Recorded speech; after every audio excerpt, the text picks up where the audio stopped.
Hey everyone, so this is my review of the Matrix McFarlane Series 2 Neo and Agent Smith based on the Matrix Revolutions. I've been trying to find these McFarlane Matrix figures for some time now. I'm very happy that I was able to find some of these. These were quite coveted when I was a kid.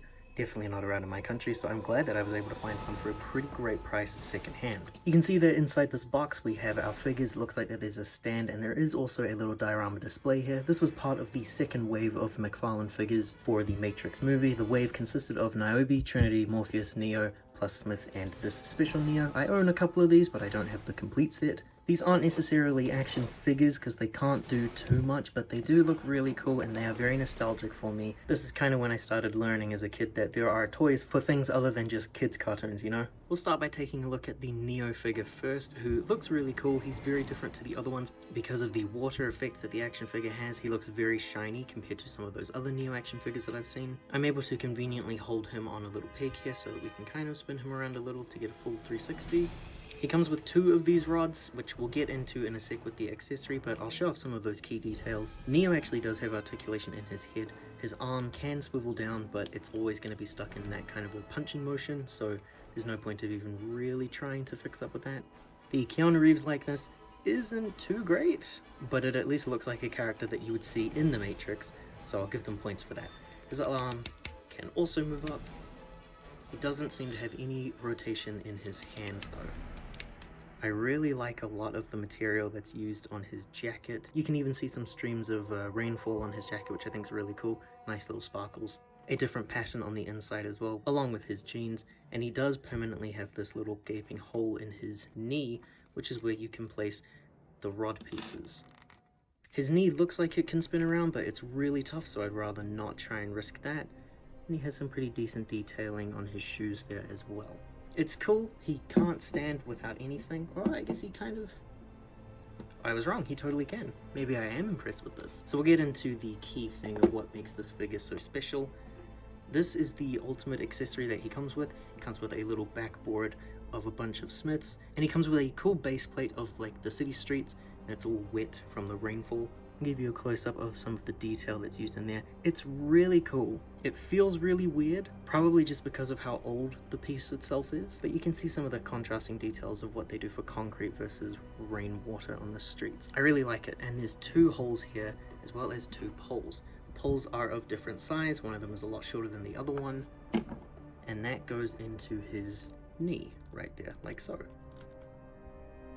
So you're able to pose Neo at different heights. He can either be at this medium scale kind of height, or he can be higher up coming down. And because the pole has a bend kind of in that area there, depending on where you place this will depend on the pose that you're kind of getting him to do. He can actually move around on this as well. Smith is a whole lot simpler than Neo, but he still looks really cool. His suit shining is a bit more obvious than Neo's, so we'll go over some of those details there. As I mentioned, he's equally as shiny as Neo.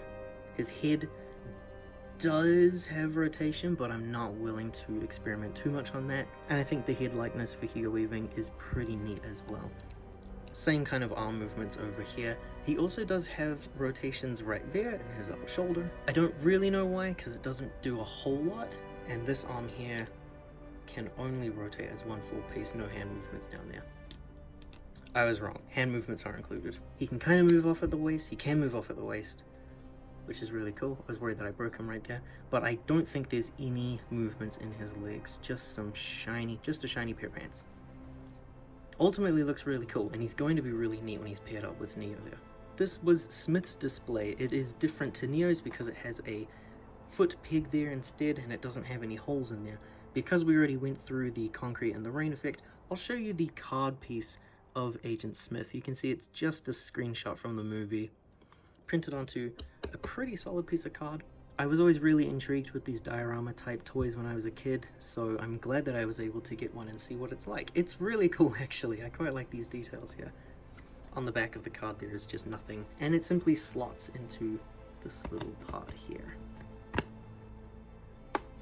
Trying to be careful not to bend the image.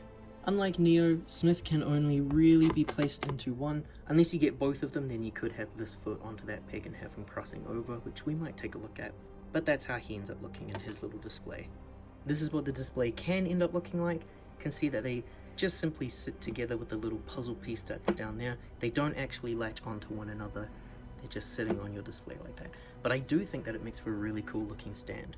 I felt that this one here just means that Neo stands a bit too tall, especially for the camera. So here I have him on this medium-sized one, and I've got Smith's other foot on that peg so that he's standing over into that sort of area. They look like they're actually going to come into contact now.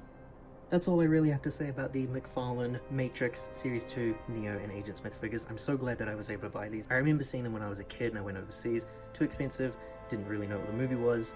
But now that I'm older and I was able to find someone selling these for a pretty good price, I'm really happy, especially having one that's sealed. Hopefully maybe someone does some Matrix stuff in the future. I'm pretty sure these didn't sell very well, otherwise McFarlane probably would have tried to make some more later on, but maybe I'll be lucky and I'll get something later on in life.